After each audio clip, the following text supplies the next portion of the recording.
아침에 나로 주의 인자한 말씀을 듣게 하소서. 내가 주를 의뢰합니다. 나의 다닐 길을 인도하소서.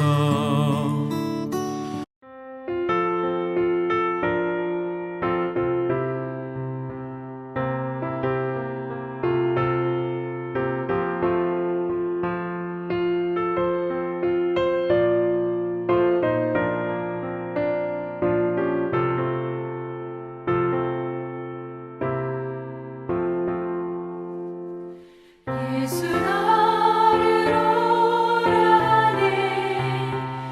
예수 나를 오라 하네. 어디든지 주를 따라 주와 같이 가려네. 주의 인도하심 따라 주의 인도하심 따라 어디든지 주를 따라 주와 같이 가려네.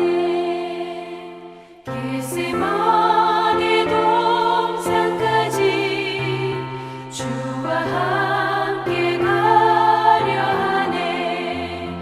피땀 흘린 동산까지 주와 함께 가려네. 주의 인도하심 따라 주의 인도하심 따라 어디든지 주를 따라 주와 같이 가려네.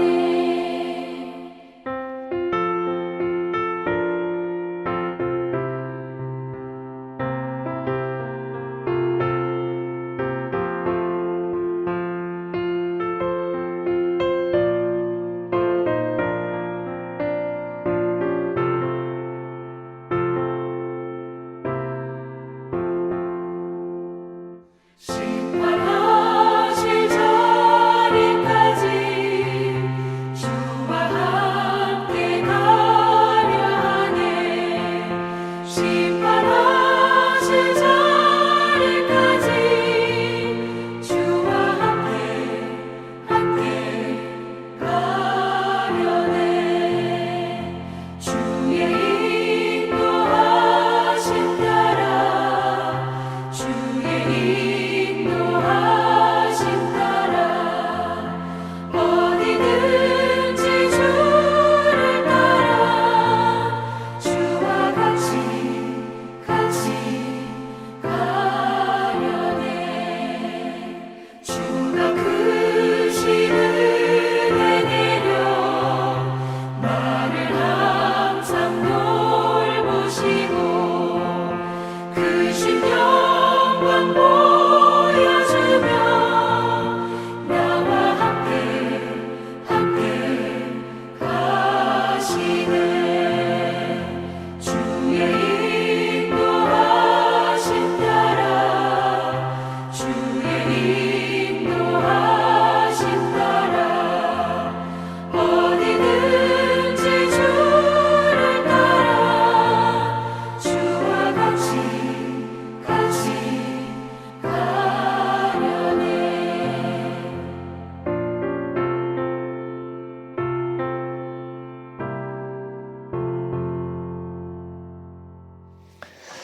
명지대학교 배움의교회 새벽 묵상 시간에 오신 여러분을 주님의 이름으로 환영하고 축복합니다. 오늘 성경 본문 말씀 함께 보도록 하겠습니다. 오늘 성경 본문 말씀은 역대상 26장 1절에서 10절까지의 말씀 세 번역으로 함께 보도록 하겠습니다. 문지기의 갈래는 다음과 같다. 고라 가문에서는 아삽의 자손인 고레의 아들 무셀레мя와 무셀레мя의 아들인 아들인 마다들 스가랴와 둘째 여디아엘과 셋째 스바랴와 넷째 야드니엘과 다섯째 엘람과 여섯째 여우하난과 일곱째 엘여우에네이다. 오베데돔의 아들은 마다들 스마야와 둘째 여우사밧과 셋째 요아와 넷째 사갈과 다섯째 느다넬과 여섯째 암미엘과 일곱째 이사걸과 여덟째 부을레데이다. 하나님께서는 오베데돔에게 이와 같이 복을 주셨다. 오베데돔의 아들 스마야도 아들들을 낳았다. 그들은 용맹스러운 사람들이었으므로 그들 가문의 지도자가 되었다. 스마야의 아들은 오드니와 르바엘과 오벳과 엘사밧이다. 엘사밧의 형제 엘리호와 스마갸는 유능한 사람들이다.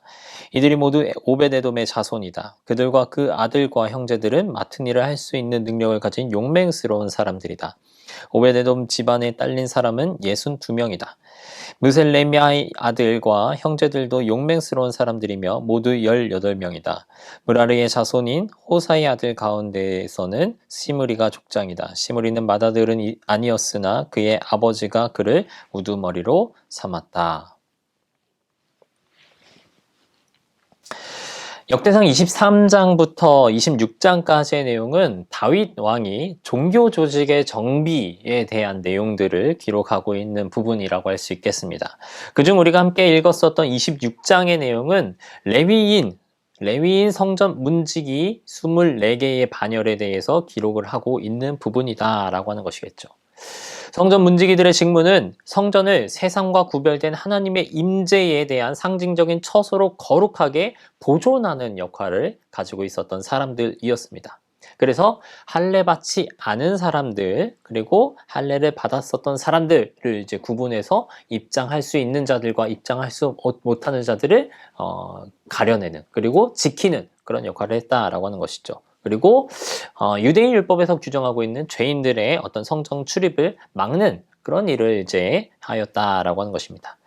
그리고 여기서 주목할 만한 사실은 이전에 다윗이 언약궤를 운반하려다가 실패를 합니다. 우리가 다 알고 있듯이 실패를 했었는데 그 실패 후에 이 언약궤를 3개월간 보관했었던 사람이 있었다라고 하는 것이죠. 그게 바로 오벳 에돔이라고 하는 사람이었습니다. 그래서 오늘 우리가 함께 읽은 본문을 보면 오벳 에돔의 가문의 사람들이 전체 성전 문지기에 대한 숫자 중에서 대략 한 3분의 2 정도를 이 오벳 에돔의 가문들이 차지하고 있다라고 하는 것들을 우리가 읽어낼 수 있다는 것이죠. 이것은 오벳 에돔이 그 3개월의 기간 동안에 언약궤를 잘 보관한 데에 대한 하나님의 축복의 결과이기도 했지만 다윗이 그들을 향한 어떤 배려이자 어떤 보상으로서 이런 이제 성전 문지기의 직무를 허락했다라고 하는 것들도 우리가 확인해 볼 수 있는 부분이다라고 하는 것이죠. 오늘 우리가 읽은 본문의 8절 말씀을 보면 오벳 에돔의 자손들이 맡은 일을 할 수 있는 능력을 가진 용맹스러운 자들이었다라고 기록을 하고 있습니다. 이 개역개정 번역판에서는 이들에 대한 표현을 그 직무를 잘 하는 자들이다 라고 표현을 하고 있음을 확인해 볼 수 있다는 것이죠. 여기서 말하고 있는 그 직무다 라고 하는 것은 바로 문지기의 직무입니다. 즉 오벳에돔과 그의 자손들이 문지기의 직무를 행함에 있어서 탁월한 능력을 발휘했다라고 하는 말임을 우리가 확인해 볼 수 있다는 것이죠. 그러나 우리가 이제 쉽게 생각해 볼 수 있듯이 사실 문지기의 직무라고 하는 것은 어떤 특별한 재능이라든지 학식이라든지 그런 것들을 필요로 했던 일은 사실 아닙니다. 그것은 단지 성전에 출입하는 자의 신원을 확인하여서 들여보낼 자는 들여보내고 들여보내서는 안 되는 자들은 들여보내지 않는 그런 이제 단순한 사실 일이었다라고 하는 것이죠. 그것이 그 직무의 어떤 전부라고 해도 사실은 틀린 말은 아니다라고 하는 것입니다. 그래서 우리가 여러 가지 이제 역사에 대한 내용들을 다루게 됐는데 전체적인 전 인류의 어떤 역사 내용을 봤을 때 과거 문지기들은 대체로 조금 낮은 계층의 사람들이 해왔다라고 하는 것들을 사실은 조금 확인해 볼 수 있다는 것이죠. 물론 현대의 상황은 조금 다르겠습니다. 현대의 상황과 과거의 어떤 문지기의 이제 상황을 비교하는 것은 올바르지 않겠다라고 하는 것이죠. 자, 그럼에도 불구하고 역대기 기자가, 역대기서를 기록하고 있는 저자가 이처럼 문지기의 직무를 잘 감당했었던 오베데돔의 자손들에게 그들에게 능력이 있다, 그들은 용맹스럽다 라고 표현한 이유가 무엇일지 우리는 생각해 볼 필요가 있다라고 하는 것이죠. 그것은 그들이 남들과 다른 어떤 특별한 재능을 가지고 있었기 때문이 아니라 하나님을 경외하는 진실한 마음으로 성실하게 자기들의 직무를 감당하였기 때문에 이러한 그들을 향한 표현을 붙이고 있는 것임을 우리는 기억해야 하겠습니다. 이는 오늘날을 살아가고 있는 그리스도인들에 대한 능력도 마찬가지임을 상기시키게 한다라고 하는 것이죠. 어떤 특별한 재능과 어떤 특별한 자질을 갖추고 있다라고 하는 것보다 하나님을 경외하는 진실한 마음, 그리고 성실하게 자신에게 맡겨진 일을 수행하는 것이 그리스도인들에 대한 참된 능력이다라고 하는 것임을 기억해야 한다라고 하는 것입니다. 비록 그리스도인들에게 다른 사람을 능가하는 탁월한 힘이나 지식 혹은 재능이 없을지라도 하나님을 경외하는 진실한 마음과 성실한 자세만 있다라고 한다면 하나님께서는 그 그리스도인이 필요한 모든 것을 채워주심으로써 그로 하여금 능히 하나님께서 맡겨주신 그 일들을 잘 감당할 수 있도록 도와주신다라고 하는 것입니다. 우리가 성경에서 마주하게 되는 여러 성서 속의 인물들이 그러했습니다. 특별하게 예수님의 제자들이 이에 해당하는 사람들이었다라고 하는 것이죠. 우리가 잘 알고 있는 베드로는 본래 갈릴리 지방의 평범한 어부 출신이었습니다.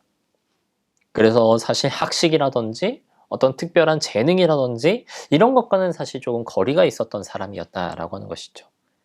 하지만 그에게는 예수님을 향한 순수한 믿음, 그리고 하나님을 경외하는 진실한 마음, 그리고 자신의 위치에서 최선을 다해서 하나님을 섬기는 성실함이 있었습니다. 베드로는 누구보다도 어떤 다른 제자보다도 순박한 사람이었습니다. 그래서 예수님이 발을 씻기실 때 베드로의 반응은 어떤 것이었습니까? 예수님, 발 말고 저의 온몸을 씻겨주십시오 라고 했던 사람이었습니다.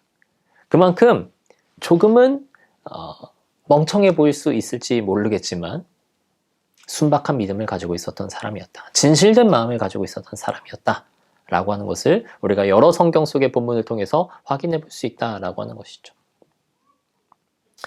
그랬던 결과 이러한 베드로가 어떠한 모습으로 바뀌어서 성장하게 되었느냐? 우리가 사도행전에서 베드로의 그런 성장한 모습을 살펴볼 수 있는데 그는 한 번의 설교로 인해서 마치 3,000명의 사람들을 회개시키는 놀라운 역사를 이뤄내기도 했습니다. 그리고 당시 수많은 지식인들이 포함되어 있었던 예루살렘의 초대 교회를 주도적으로 이끌어 나갔었던 탁월한 리더로서 자리매김하게끔 되었다라고 하는 것이죠. 그래서 우리가 예수님에게 12명의 제자들이 있었지만 12명의 제자들 모두가 우리들의 머릿속에 각인되지는 않습니다. 다만 이 베드로라고 하는 사람의 이름, 베드로라고 하는 제자의 이름은 우리들의 머릿속에 확실하게 각인되어 있게 되었다라고 하는 것이죠. 심지어는 이 베드로를 예수님의 수제자로 우리는 기억하고 있기도 하다라고 하는 것입니다. 그에게는 특별한 재능이 없습니다. 우리의 인간적인 시각으로 봤을 때 특별한 능력을 가지고 있었던 것이 아니고 특별한 뛰어난 학식을 가지고 있었던 것도 아니고 어떤 신체적인 능력을 가지고 있었던 사람도 아니었습니다. 그저 그는 성실하게 예수님을 믿었었던 사람, 진실된 마음으로 예수님을 사랑했던 사람이었다라고 하는 것이죠. 우리 모두에게는 각자의 재능이 있고 특별히 그 재능이 빛을 발하는 분들도 있을 것입니다. 또 한편으로는 누군가는 우리가 매체를 통해서 접하게 되는 어떤 뛰어난 운동선수 혹은 지식인들과 자기 자신을 비교하면서 스스로 능력 없음을 비관하는 사람들도 있겠습니다. 그리고 그러한 이유로 인하여서 마치 하나님의 일을 마다하는 사람들도 있다라고 하는 것이죠. 마치 하나님의 일은 특별한 재능이 있어야만 한다 라고 생각하면서 그것에 대한 부담을 느끼는 사람들도 있다라고 하는 것이고 하나님의 일을 감당하는 것에 대한 어떤 부담 때문에 부담이라든지 두려움 때문에 그거를 피하는 사람들도 있다라고 하는 것입니다. 그러나 우리가 본문의 오벳에돔의 역할에서 볼 수 있듯이 그러한 것들은 전혀 합당한 이유가 되지 못한다라고 하는 것을 우리는 분명하게 기억해야 하겠습니다. 그리스도인의 참된 능력을 망각해서는 안 되겠다라고 하는 것입니다. 우리는 하나님을 사랑하는 진실한 마음과 그로 인하여서 하나님께서 맡기신 일에 최선을 다하는 성실함만이 하나님의 큰 역사를 이루는 참된 능력이 된다라고 하는 사실을 분명하게 기억해야 한다라고 하는 것이죠. 그리하여서 어떤 일에 맡겨지든지 간에 하나님을 사랑하는 진실한 마음으로 그 맡겨진 일을 성실하게 수행해 나가는 저와 여러분들이 될 수 있기를 주님의 이름으로 소망합니다. 하나님의 일을 수행함에 있어서 각자가 가지고 있는 재능은 부차적인 것입니다. 필수 요소가 아닌 추가 요소이다라고 하는 것이고, 중요한 것은 하나님의 고유 속성인 진실함과 성실함, 그것을 따라 우리에게 맡겨진 일을 해나가는 여러분들이 되길 주님의 이름으로 축원합니다. 함께 기도하시겠습니다. 하나님, 주님께서 맡기신 일을 수행함에 있어 특별한 재능, 능력의 유무를 따져 묻는 것이 아니라 오벳에돔이 보인 것 같이 진실함, 순전함, 성실함이 중요하다라고 하는 것을 다시금 깨닫습니다. 우리로 하여금 주님의 속성을 더욱더 닮기를 소망하는 자들이 되게 하여 주시고, 그것이 필수적인 능력이 됨을 깨닫고 모든 일에 진실함과 성실함으로 해나가는 주님의 자녀들이 되게 하여 주시옵소서. 감사드리며 예수님의 이름으로 기도드립니다. 아멘.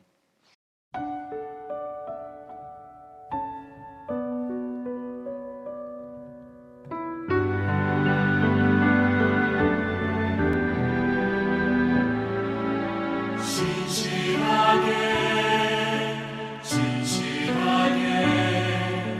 거룩하게 살게 하소서. 진실하게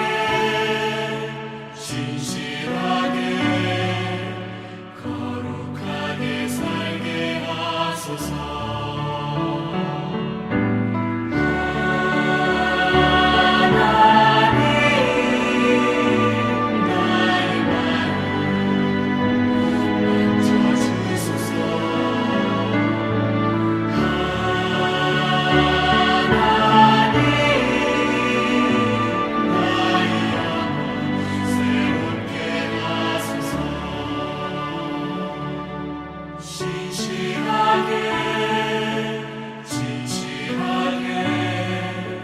거룩하게 살게 하소서.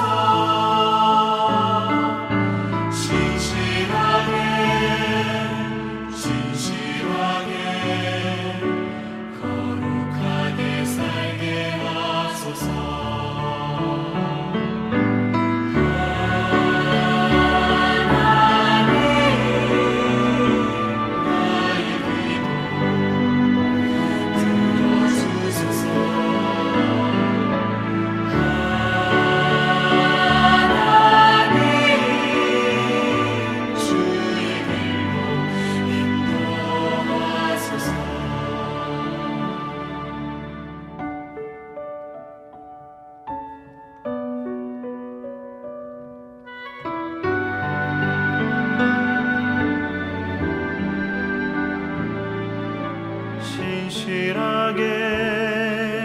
진실하게 거룩하게 살게 하소서.